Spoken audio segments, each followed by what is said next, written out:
Hey everybody, and welcome back to Bookbuster Reviews. I'm Casey, and today I am going to be doing my very first book haul, and it is a Christmas 2025 book haul. I've got 27 books to talk about today.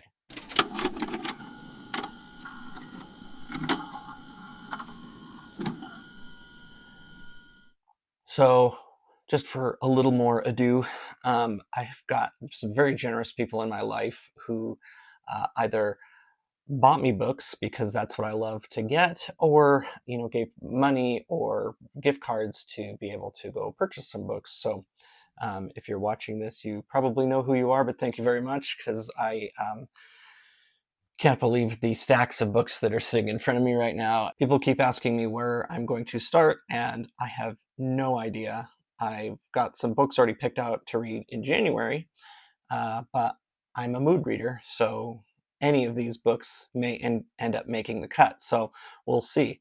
But I will try to take this video in as logical progression as possible. Now, what I need from you is to let me know what you think about these. Are there any of these that you want to read and want to see a review about before you dive into it? Let me know, and I will see what I can do. So I've got, like I said, 27 books. This spans fiction and nonfiction. For nonfiction, I've got memoirs, I've got true crime, science, literature criticism, which I'll get there. For fiction, I've got classics, I've got mysteries and thrillers. I've got a Star Trek book, of course, and got quite a few Stephen King, because I've just been starting to really get into Stephen King. I know I'm late to the party, but whatever. So anyway, now without further ado, let's get into it. The first book, I don't remember actually how it even came onto my radar, but I'm so glad it did, because it is a gorgeous book, and that is Celestial Geometry by Ken Taylor. And this is kind of a coffee table-ish book. It's a paperback, but it's just got some amazing artwork, some photographs inside, and just talks a lot about history of, I think they call it astroarchaeology. So we're talking like Stonehenge and just the ancient cultures, and how they looked up at the stars and designed their lives around that. So I think this is going to be super cool to read and get into. Just as one, and even as someday just to even flip through and look at the pictures or read some of the entries. It looks like it's actually organized pretty well between different regions and different cultures. So yeah, very excited to get into this one. I've even on Christmas Day I started just reading the introductions, so very excited for this one. Next, I've got a couple Carl Sagan books, of course, because I can't get enough of him. Earlier this year, I read The Demon Haunted World, and just constantly blown away by Carl Sagan, one of my favorite authors. And I got two books from Carl Sagan. The first one is Pale Blue Dot, a vision. What does this say? A vision of the human future in space. So this is his vision back when he wrote this in the early 90s of what space would look like for humans. And Pale Blue Dot, of course, being a reference to that picture that I believe was it one of the Voyagers or Cassini took. I think it was the Voyager took through Saturn's rings, or through a light beam or something like that, of Earth as just a pale blue dot among the blackness of space. So very excited to get into this one. And another, of course, I'm excited to get into all of these, but this one is Shadows of Forgotten Ancestors by Carl Sagan and his wife Andrienne. Yeah, just another one that's kind of more of a historical look at humans. It's the back cover even says have written a roots for the human species. So this should be a very interesting one to get into. And those are kind of like the sciencey books. Next, I've got some English language literature criticism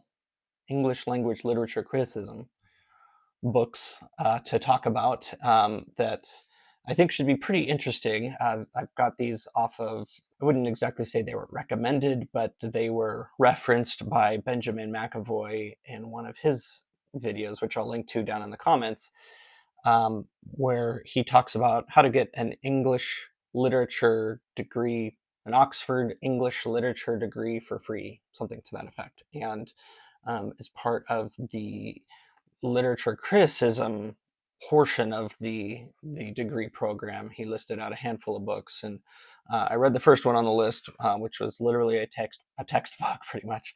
But he's got a few other ones here, and they all look pretty interesting in their own right. We'll see when I get to them how good they are. But the first one that I'll talk about here is How Novels Work, and this one is actually from Oxford University Press, so no wonder they recommend this book to read, or they have it for their required reading. But this actually walks through basically all of the parts of a novel and talks about what goes into that and how to structure a novel and everything. And I think I read enough novels that knowing how they work might be good, but this might just give a little bit more insight even into what I'm reading and how authors have put together their novels. Oh, and I didn't say, this is by John Mullen. In a similar vein, we've got How Fiction Works by James Wood. And this is a similar kind of structure of just how kind of fiction as a whole works, I guess. I don't know. We'll see. I'll read this and I'll report back. The last one is a beast of a book. This one I think is going to take me a lot longer and probably be a lot slower read, but it's Mimesis by Eric Auerbach. And this is really just about literary criticism, going through, it looks like, from Homer to Virginia Woolf, to explaining how these authors have really taught us how to read in Western culture and how to criticize those books, I guess. I don't know. Yeah, I don't know. We'll see. We'll see. I'll this is one I'm nervous to read just because it's a big one, but we'll see what it's like when I get there. All right, the next one is one that I actually kind of forgot about, and then my wife got it for me for Christmas, and it is The Bookshop by Evan Friss, and it's the history of the American bookstore. So I think any of us who love to read probably also love to go through bookstores, whether it's your Barnes and Noble or if it's your local bookstore, used bookstore. I'm really excited to read about this history, just because I love going through bookstores, and I would love to own my own used bookstore someday. And I think this would just be a fun history to have in my back pocket of the bookstore, just to help keep traditions alive and just understand where these came from and why they're so important. So that, I think, should be a really, really interesting one. If you've watched my top 10 favorite novels video, you know that The Silence of the Lambs is one of my favorite books of all time. I think it was number 5 or 6, maybe, somewhere in there, kind of right in the middle. But one of the reasons that became my favorite book was I saw the movie, which starred this guy, Anthony Hopkins, and his new when I'm holding this here, We Did Okay Kid, a memoir. I think this is going to be a super interesting read, not just because he's Hannibal Lecter, but just learning about his life, and his his career. And last year or 2 years ago, whenever it came out, I read Making It So by Patrick Stewart, which was just a super interesting um, autobiography, as it relates to his acting career. And I think that getting to know Anthony Hopkins a little bit better is going to be a really fun experience, and an enlightening one as well. My next one, I think, is going to be a very difficult read, not difficult in the writing of it, or how it's written, but the difficulty of the subject matter, and that is Nobody's Girl by Virginia Roberts Giuffre. This is the subtitle is A Memoir of Surviving Abuse and Fighting for Justice. Virginia was a survivor of Jeffrey Epstein and Ghislaine Maxwell, and ended up taking her own life in early 2025. I think I saw this book mentioned, one of the late night shows, like Jimmy Kimmel or something like that, and just was immediately kind of, I felt compelled that this needed to get read, and so I think this is one I'm going to read pretty early in the year, I think, and not just because of current events, but I just feel like these kinds of stories need to be told, um, and I need to also be told about them. So this yeah, this is going to be a tough one to get through, I think, but nevertheless, I'm excited to get into it, as far as like learning more about her life. Hopefully can help amplify her voice as much as I can to get her story out there. So now I've got a couple true crime books. I guess that last one kind of was a true crime book, but this next one definitely is a true crime book, and that is The Five: The Untold Lives of the Women Killed by Jack the Ripper by Haley Rubenhold. I've always been, I don't want to say a fan of Jack the Ripper, but intrigued or, really enjoyed the movie From Hell. That's my darkness coming through now. Darkness. This is kind of another one that just tells the story of people who didn't necessarily get to tell their story while they were alive.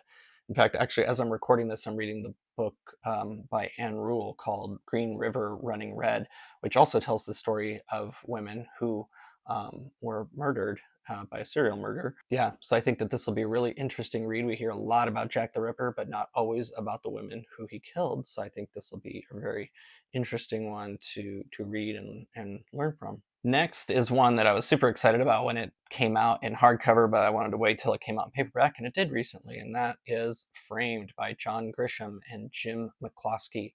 And this is true stories of wrongful convictions. This one I think is real interesting because people who claimed that they were framed in a crime are very interesting because the truth can be blurry in certain cases, and I think that this one should be pretty fascinating to learn about people who are wrongfully convicted, especially as John Grisham writes. He is one of my favorite authors. I haven't read like a tremendous number of his books, and I've never read any of his nonfiction books, which I don't think he's got very many. I think this will just be a really gripping read, and there's 10 stories in here, so it's like almost could be like a short story collection, I'm assuming. It looks like they each get their own kind of chapter or part of the book, so really looking forward to reading this one. As we go from true crime, we kind of start moving into our fiction now. And the first one, and I'm almost embarrassed to say that I've never read any Agatha Christie before. So I picked up my very first one, and it's one that probably anybody who's read Agatha Christie before is familiar with, and that is And Then There Were None. I don't really know much about this. In fact, I'd kind of rather not before I get into it, just because I do want it to be a complete surprise. She is known as the Queen of Mystery. It even tells me that right at the top of the book. And this, actually, according to the back of it, is one of her. It's like her fourth favorite of hers that she wrote.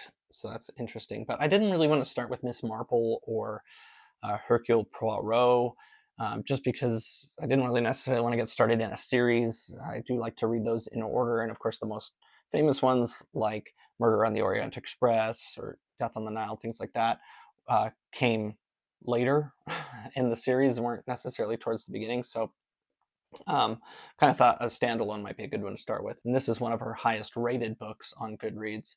And like I said, I didn't even notice it on the back. It shows that it's one of her favorites. So can't go wrong with that. So we'll give that a shot at some point in this next year and let me know. Have you read this one?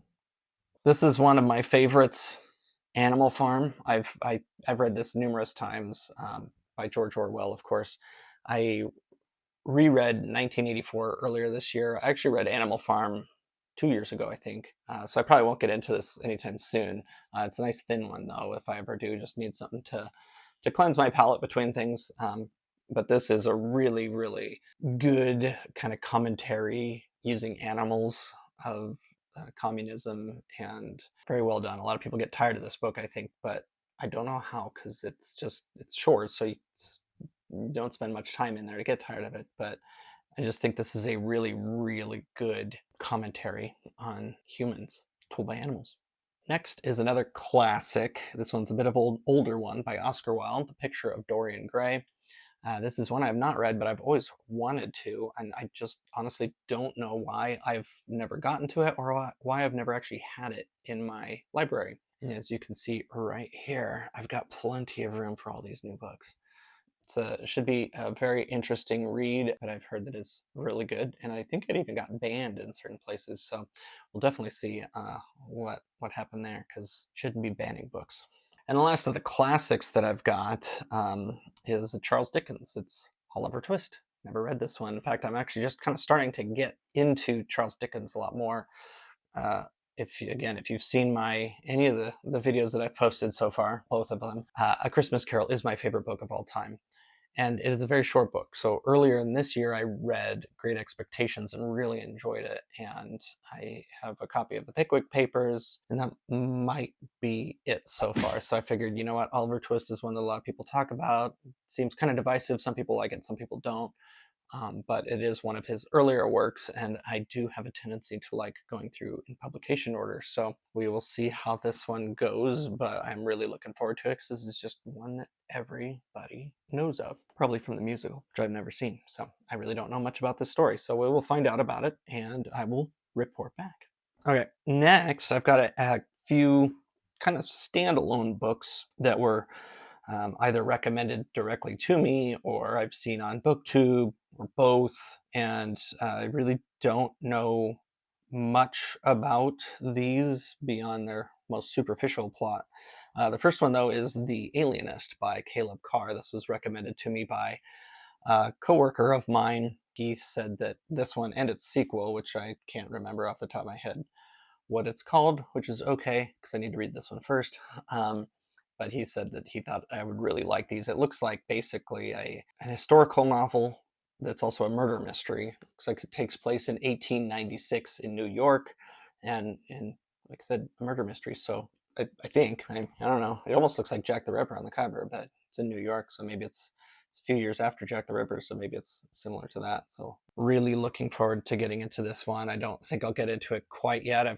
Like I said, I've got some books already picked out for January, but this is getting pretty high up on my list of ones I want to read sooner rather than later. Riley Sager is an author that I see all over the place, and so I basically just looked up what is kind of one of his highest rated books on Goodreads, and the only one left showed up there. I don't really know anything about this one, and again, kind of like the Agatha Christie one, I kind of like it like that. I've read the back cover, but it doesn't really give me a ton of information and what to expect. So I just think it's going to be pretty gripping. It sounds like should be able to get through this one pretty quick if what other people say about Riley Sager is true.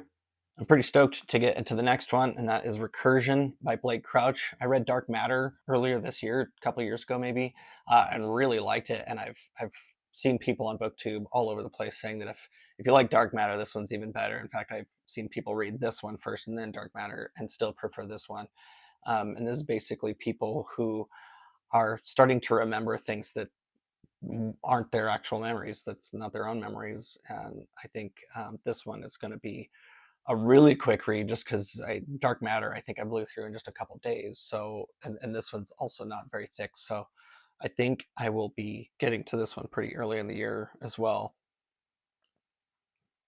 This next one also was recommended to me by the same friend at work who recommended The Alienist, and that is Beartown by Frederick Beckman.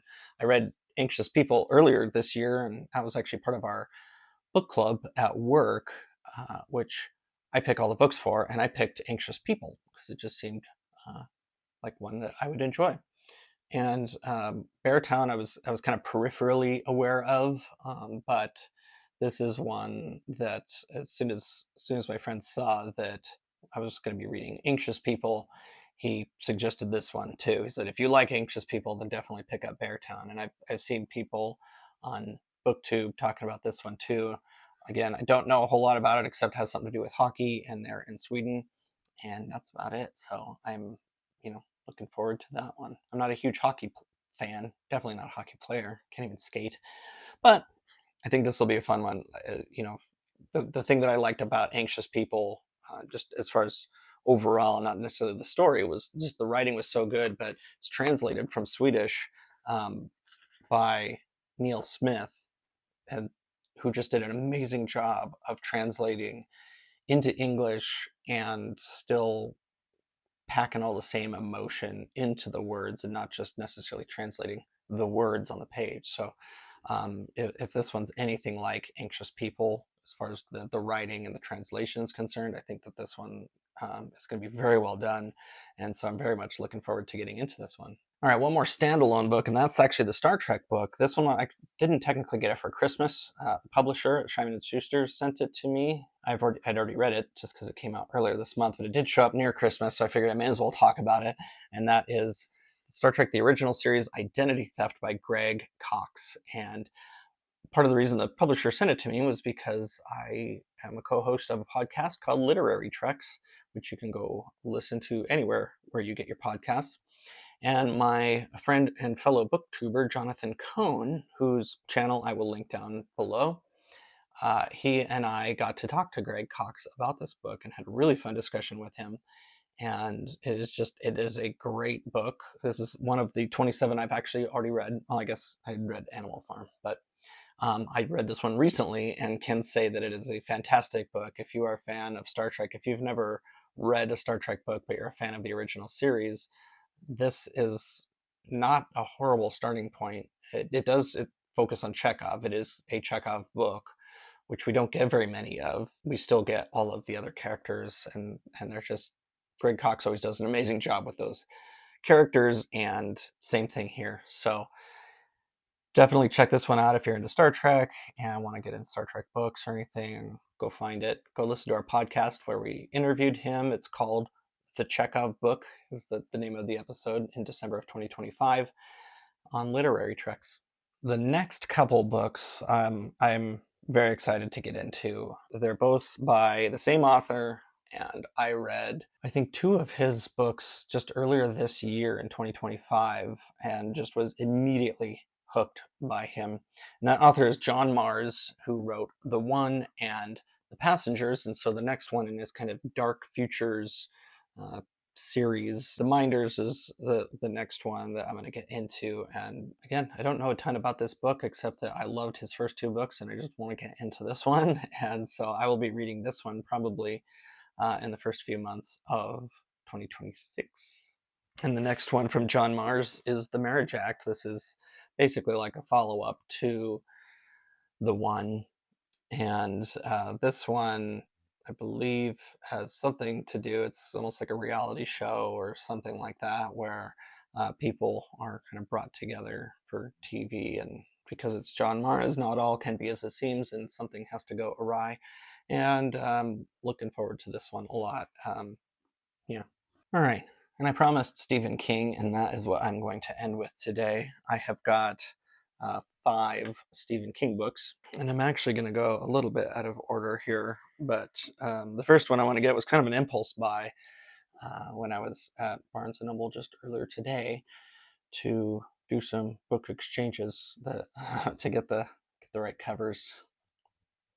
Yeah, I did that. But I saw this on the shelf at Barnes & Noble. It's one of his earlier ones. In fact, I think this is his first short story collection. That is Night Shift. This is one where I don't know anything about it, but this has quite a few. You can see the table of contents here, but it's got quite a few of his short stories in here. The Lawnmower Man, is that him? Jerusalem's Lot, that should be interesting. I already read Salem's Lot. Children of the Corn, never seen that, but I've obviously heard about it. But that should be fun. I've heard some huge fans of Stephen King who've read like everything by him, that his short stories are where he shines. So I'm really looking forward to getting into this one at some point. Not one of those people who really gets scared by horror novels, but I've always heard that Stephen King is the king of horror. So we'll see if any of these ones can actually give me a little chill. Next, for the other 4 that I've got of Stephen King's, they're all some of the classic ones, some of his earliest ones. And the first one I've got on my pile here is Christine. And I love these covers, these classic covers that they put on these ones. I've got Pet Sematary out on my shelf in this cover, and so I really wanted to get some of these other ones that had the same cover. So this is like a little bit of a beefier one than some of his earlier ones.